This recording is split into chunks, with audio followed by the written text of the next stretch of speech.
Ороймтргийн үзэгчтэй Улаанбаатарт 20 цаг болсон байна. Эглийн мэдээ хөтөлбөрийн 5 гарагийн дугаар эхэлж байна. Эхлээд та бүхэнд хөтөлбөрийн товчийг танилцуулъя. Улсын их хурлын гишүүн Зандаа хүүгийн холд өнөөдөр сэтгүүлчидтэй уулзаж, эрх оны төсөв ардчилсан намын үзэл баримтлал ерөнхийлөгчийн хэсэгчлэн тавьсан 20 зэрэг сэдвүүдээр нээлттэй ярилцлаа. Маргааш их сүхэн Орос улсын тоолол бичиг баримтын зөрчлийг үл хамаарч хүн бүрийг тоололд хамруулна. Цагиргааны хэргийн шүүхийн үйл ажиллагаанд олон нийт сэтгэл дундуур ирч бүхэл энэ шүүхийн зорилгыг мэдэхгүй гэж судалгаанд оролцсон цөөнгүй иргэд хариулжээ. Дорнод Сүхбаатар Хинтээ аймагт чон агнахыг 2012 оны хүртэл хоригдсон ч Улаан ангитын дайралт буухгүй. Үүнээс болж зээрийн тоо толгоос шилдэв халдвар төвчөнд хийх усүр болж байна. Багаврын автобусыг зүүн дөрвөн замаас офицеруудын ордон хүртэлх чиглэлийн замаар нийтийн тээврийн үйлчилгээ үзүүлэхийг замын цагдийн газраас хоригдлоо. Нийслэлийн онцгой байдлын албаныхан дулааны 3 дугаар захиргаа станцтай хамтран элдв гамшигын үед хэрхэн ажиллах талаар сургуулилт хийлээ. Цас хайдуулах бодис болон давсны нөөц хангалттай бий гэж хотын захиргааныхан мэдээллээ. Бага нөөцөө ашиглаж чадах эсийг маргааш өглөө харцгаая.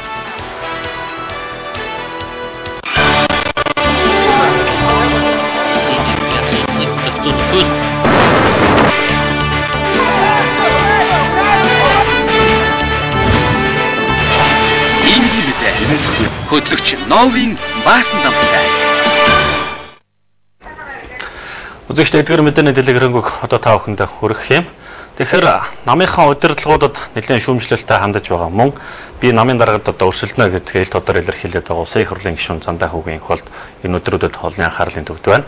Тэрээр өнөөдөр сэтгүүлчтэй Зангааг уулзалт хийлээ. Энэ удаагийн уулзалтанд оролцоод ирсэн сурвалжлагч Баторж бидэнтэй 2 дугаар студиэс холбогдож байна. Баторж тэгэхээр өнөөдрийн уулзалтаар яригдсан сэдэв маань юу байна вэ? Тэгэхээр энэ удаад Зандаа хүүгийн их хурлын гишүүн сэтгүүлчтэй нэлээд олон сэдвээр ярилцлаа. Тухайлбал 5 дугаар газрыг хэрхэн ашиглах вэ? Ялангуяа ерөнхийлөгчийн хэсэгчлэн тавьсан хоргийг төрийн байгуулалтын байнгын хороо хүлээн авах боломжгүй гэсний тухайд мөн одоо яг хэлэлцэгдэж байгаа төсөв ямар учраас хууль зөрчсөн бэ гэдэг тухайд бас олон асуудал ярьсан юм аа. Ялангуяа түүний өнөөдөр ярих гол сэдв нь бол агуулгын хувьд биш, хэлбэрийн хувьд өөрийгөө шинжлэгдсэн гэж байгаа Монголын ардын намтай ардчилсан нам цаашаа засгийн газрыг хамтран барих нь хэр оновчтой шийдвэр байх вэ гэдэг асуудал дээр өөрийн байр суурийг илэрхийлсэн. Ялангуяа намын гишүүдийн зүгээс шүүмжлээд байгаа намын үзэл баримтлалын тухай тэр өөрийн байр суурийг илэрхийлсэн. Ялангуяа Монгол ардын намтай цаашаа хамтран засгийн газар барьсан тохиолдолд өөрийн намын үзэл баримтлал бүхий гишүүдээс бараг татгалзаж байгаа агуулга бүхий харагдана гэдэг байдлаар тайлбарласан байгаа юм. Тэгэхээр ер нь бол яг би ардчилсан намын даргын одоо албан тушаалын төлөө өрсөлдөнө гэдгийг хэвлэлээр дамжуулан олон нийтэд ил зарласан хүн шүү дээ. Тэгээд бас ингэж зарлахад мэдээж хэрэг тодорхой хэмжээний улс төрийн бас зориг хэрэгтэй байхаа. Тэгээд энэ чиглэлээр сэтгүүлчид маань асуу тодруулсан зүйл байгаа бол ер нь бол энэ өдрүүдэд ардчилсан намын удирдлагууд төдийлөн бас олдохгүй байна. Яагаад гэвэл намын ээлжид бус их хурлыг одоо зарлан хуралдуулахын төлөө хөдөлгөөнийхөө маань дараалж 2 ч өдөр байна удаа хэвлэлийн баг хурал хийж байр суурь илэрхийллээ. Намынхаа удирдлагуудыг нэлээд хатуу шүүмжилсэн шүү дээ.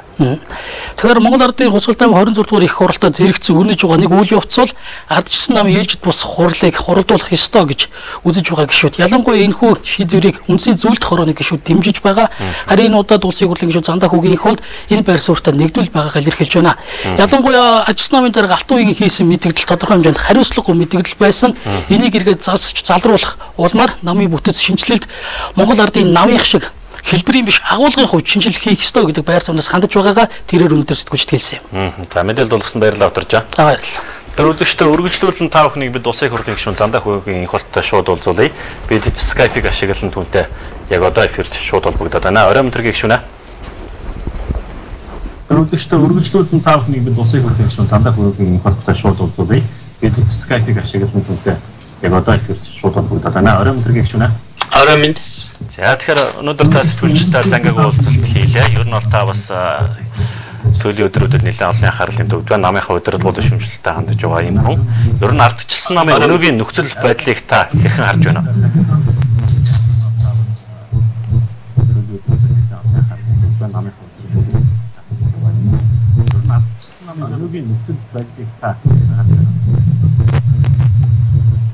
Эгэл телевизээ үзэж орой минь түргээ миний дуу хоцорч очиод байх шиг байна.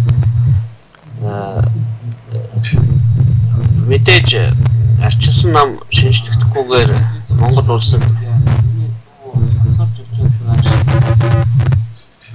шинжилэл бодлогын өөрчлөлт гарахгүй ажилтсан нам шинжлэхийн тулд зүгээр л хурлаа хийе гэж байгаа хэсэг үзээгэн гишүүдийг бол би дэмжиж үгэлсээ өнөөдөр зангиг уулзсан нэрээ. Тэгээ шинжил гэдэгт бид нар юу ойлгож байна гэхээр би хувьдаа юу ойлгож байна гэхээр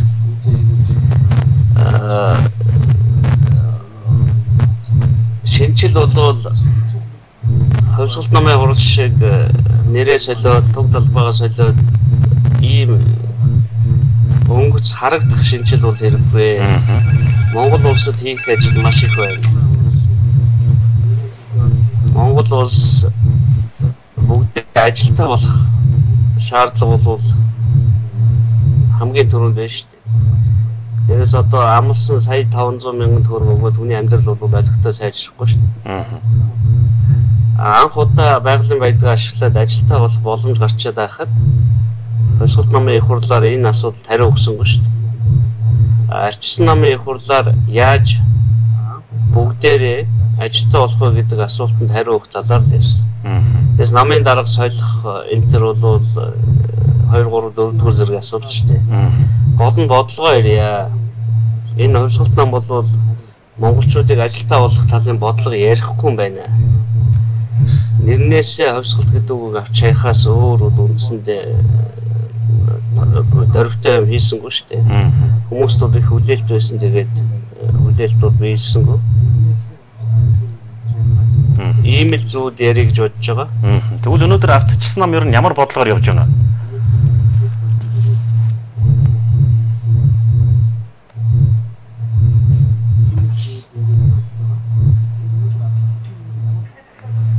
Тэгэхээр миний дуу хоолой сонсогч байна гэж байна. Тэгээ намын бодлого ярих нь үзэл баримтлал руугаа өөр ярихгүй орж байгаа юм л да. Тэгээ манай нам чи ямар үзэл баримталтай юм бэ? Тэгээ ярианы саад байгаа болохоос бусд нь бол зүгээр л байна да. Тийм байна, зүгээр. Та яриад.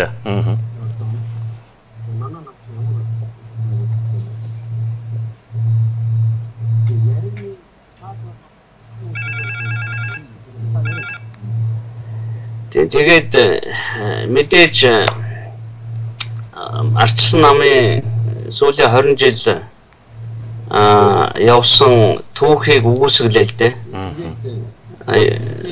Хувьсгалт намын даргын үгэнд энэ арчил гэдэг юм хувьсгалт нам ганцаараа хийсэн шахал юм ярьлаа шүү дээ.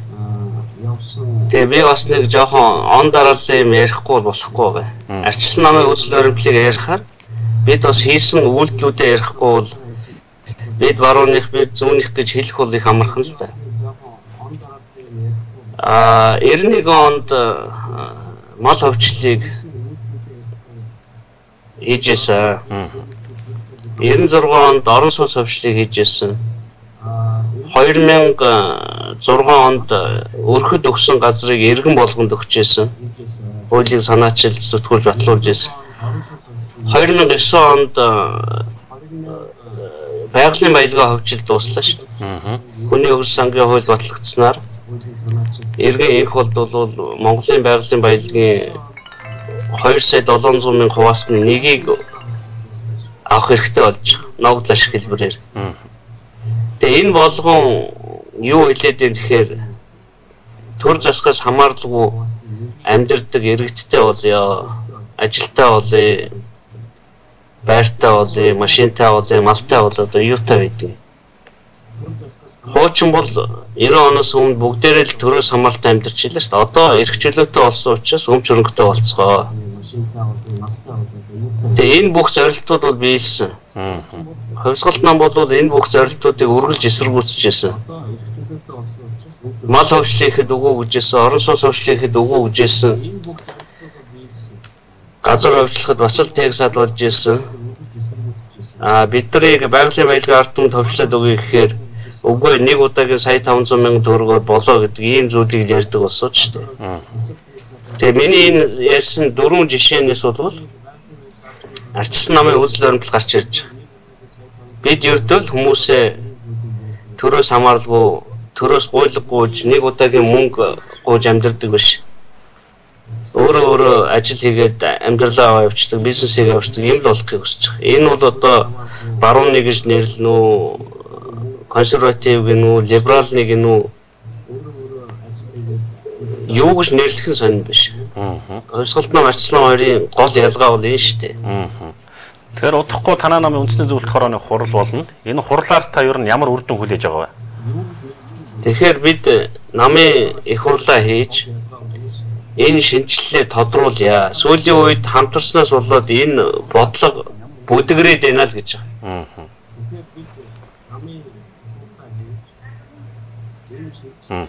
За шууд холбогдсонд баярлалаа их болгох шөнө. Тэгэхээр үзэгчдээ бид Skype-ийг ашиглан Зандаа хүүгийн хөтөлбөртэй шууд холбогдож түүний үгийг та бүхэнд дамжууллаа. Улаанбаатарт 20 цаг 10 минут болж байна.